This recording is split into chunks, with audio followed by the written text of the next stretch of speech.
안녕하세요, 블랙선입니다. 자, S&P 500 지수가 올 들어서 70번째, 70번째로 신고가를 경신했습니다. 자, 연말 오미크론 이슈도 있고 거래량도 뚝 떨어져 있는 상황인데요.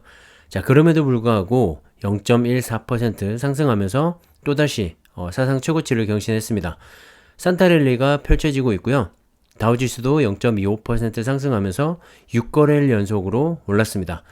그에 반해서 기술주 중심의 나스닥 지수는 0.1% 하락을 했는데요. 나스닥 지수가 과연 올 연말까지 사상 최고치를 한 번 더 경신할 수 있을지 지켜보면 좋을 것 같습니다. 자, 미국의 존스 홉킨스 대학에 따르면 지난 28일 기준으로 7일간의 하루 평균 신규 이 코로나 확진자 수가 26만 5,427명으로 집계가 됐습니다. 7일 평균 확진자 수가 이 정도이고요. 28일 하루 동안 감염자 수는 44만 1278명까지 늘어났다고 합니다. 하루 감염자 수와 7일간의 평균 확진자 수 모두 사상 최대치를 경신했다고 하는데요. 그만큼 현재 이 오미크론 변이가 빠르게 번져가고 있다는 말이겠죠. 하지만 다행인 건 늘어나는 확진자 수에 반해서 입원이나 위중증도는 낮다고 합니다.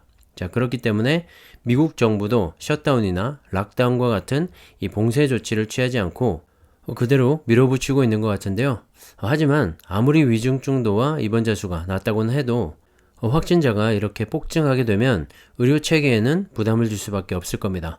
자, 그렇기 때문에 앞으로도 이 오미크론 변이에 따른 확진자 수의 추이와 위험도 등에 대해서 관심 있게 지켜봐야 할 것 같고요.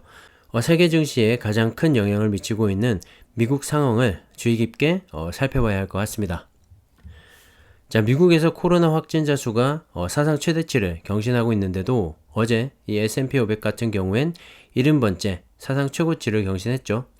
조금 아이러니한 상황인 것 같은데요. 그만큼 이 코로나에 대한 내성이 증시에도 생기지 않았나 하는 생각입니다. 그와 더불어서 어제 미국의 질병통제예방센터인 CDC에서 신종 코로나 바이러스와 관련해서 무증상 감염자에 대한 격리 기간을 10일에서 5일로 단축한다고 밝혔습니다. 다시 말해서 이 코로나 양성 판정을 받고 5일간 격리한 후에 6일째 되는 날이죠. 별다른 증상이 없다면 다른 사람들과 어울려도 괜찮다는 겁니다. 하지만 격리 해제 후에 최소 5일간은 마스크를 쓰라고 권고하기도 했는데요. 정말 위드 코로나로의 전환기에 있지 않나 생각을 합니다. 코로나의 전염이 통상적으로 이 초기 단계인 증상 발현 이전 1일과 증상 이후 2, 3일에 발생한다고 과학적으로 입증이 됨에 따라서 격리 기간을 이렇게 변경했다고 발표를 했습니다. 사실 미국처럼 이 코로나 확진자 수가 정말 급격히 늘어나게 되면 인력 부족 사태가 발생할 수밖에 없겠죠. 열흘씩 격리에 들어가게 되면서 일할 사람이 부족한 상태가 지속이 되는 건데요. 자, 그걸 보완하기 위해서 나온 새로운 정책이 아닌가 싶고요.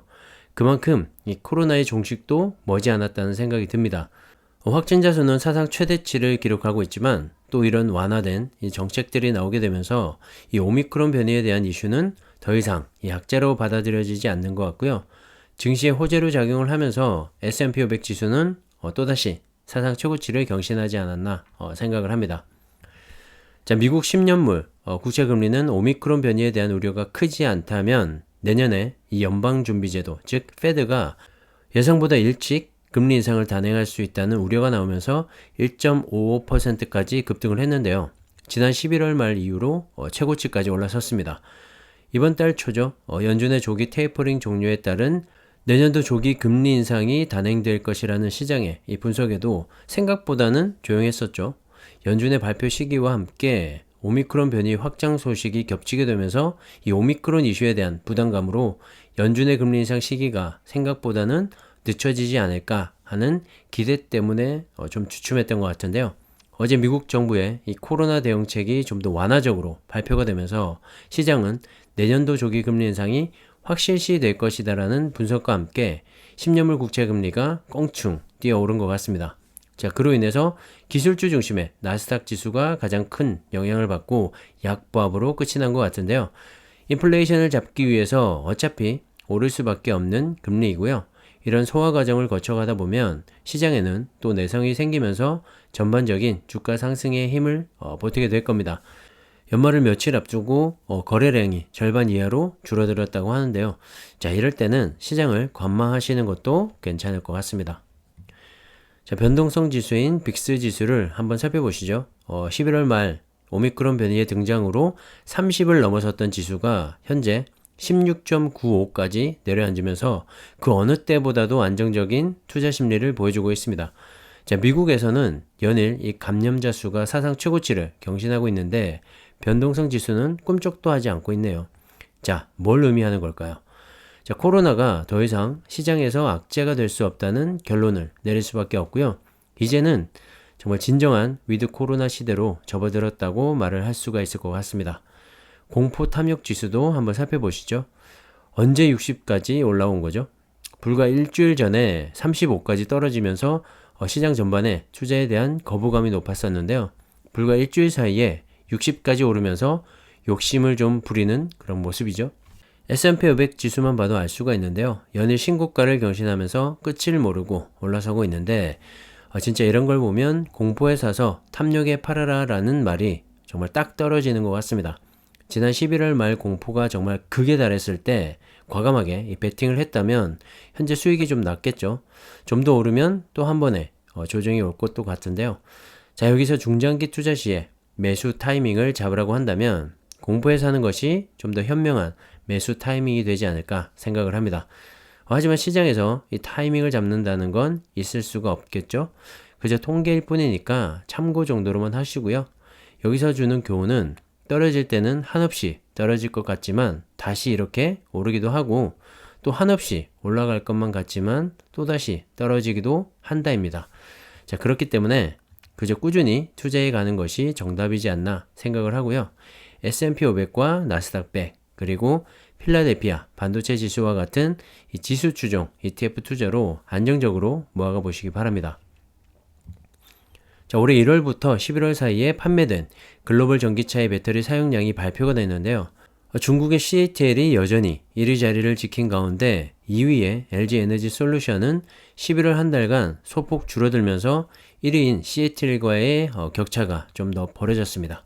1월부터 11월 사이 글로벌 전기차용 배터리 에너지의 총량은 250.8GWh로 지난해보다 112.1%나 증가를 했다고 합니다. LG에너지솔루션은 11월까지 점유율에서 20.5%를 기록하면서 여전히 2위 자리를 유지했는데요. 직전 통계였던 10월까지의 누계 점유율보다는 0.7%포인트 하락을 했습니다. 그에 반해서 중국의 CATL은 직전 통계보다 0.6% 늘어난 31.8%의 점유율로 1위 자리를 굳건히 지켰고요.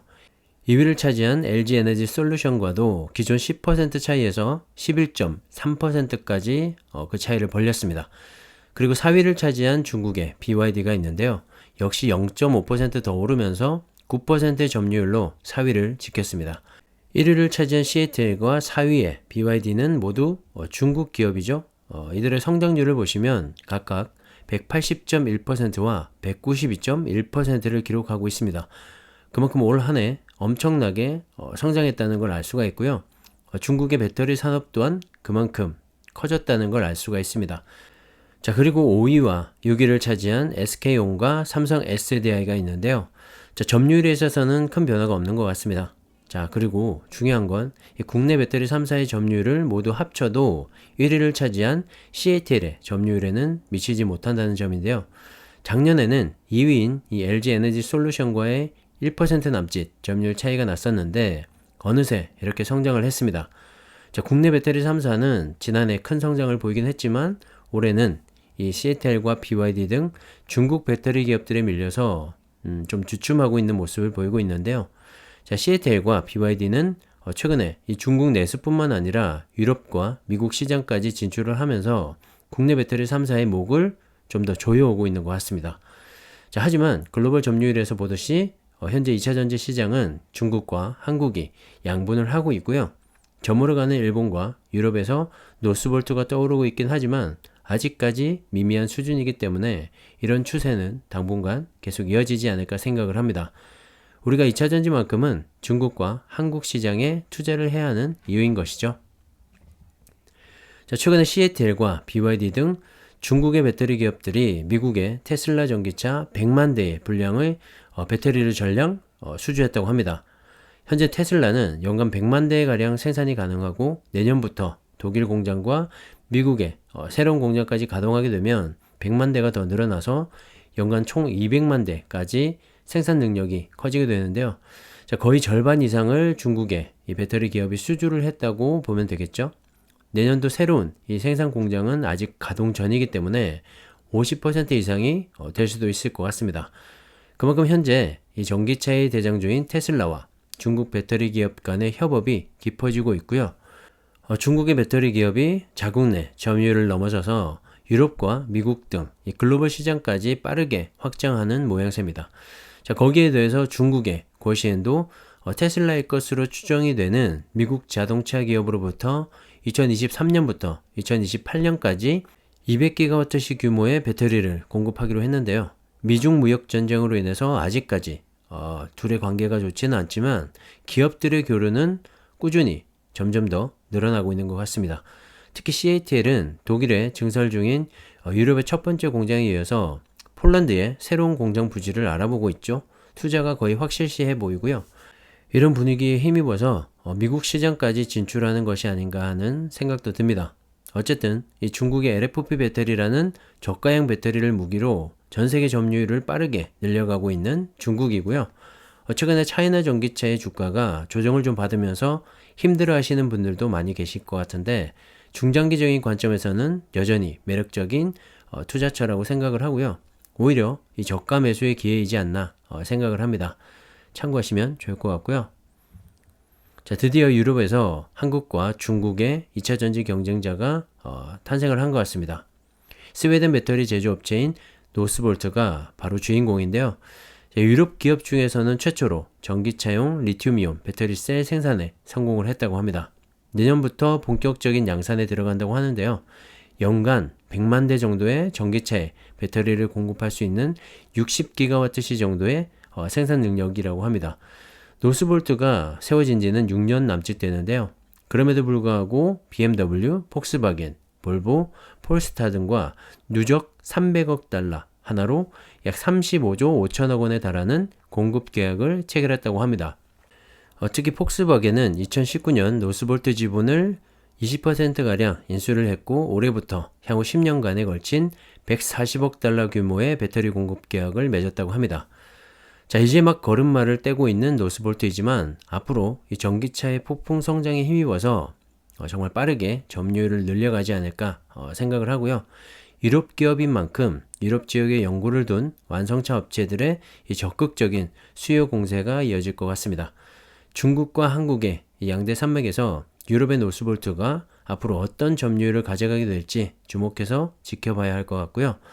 또 너무 걱정은 안 하셔도 되는 게 노스볼트의 이 배터리 소재를 공급하는 체인 중에서 국내 기업들도 다수 포함이 되어 있기 때문에 국내 2차전지 소재 부품 기업들의 수혜도 역시 예상이 됩니다. 전반적인 2차전지 기술력은 우리나라가 앞서고 있기 때문에 앞으로 2차전지의 생태계가 어떻게 흘러가게 되는지를 잘 살펴보면서 투자를 하시면 좋을 것 같습니다. 자, 국내 주식은 오늘로써 한 해를 마무리했죠. 내일은 휴장이고 새해부터 또다시 새로운 장이 열리게 될 텐데요. 차이나 전기차를 비롯한 국내 타이거, 2차전지 테마와 2차전지 산업과 같은 ETF들이 비록 마지막엔 조정을 좀 받고 끝이 나긴 했지만 내년부터는 또다시 달려나가지 않을까 생각을 합니다. 전기차와 2차전지 시장의 이 구조적인 성장은 계속되고 있고요. 내년은 이 본격적인 성장기에 접어들지 않을까 생각을 합니다. 자, 그리고 미국 지수를 추종하는 ETF들은 올해도 여전히 꾸준히 올랐죠. 매년 20% 전후의 높은 상승률을 보여주고 있는데요. 내년에도 안정적인 성장을 계속 이어가지 않을까 생각을 하고요.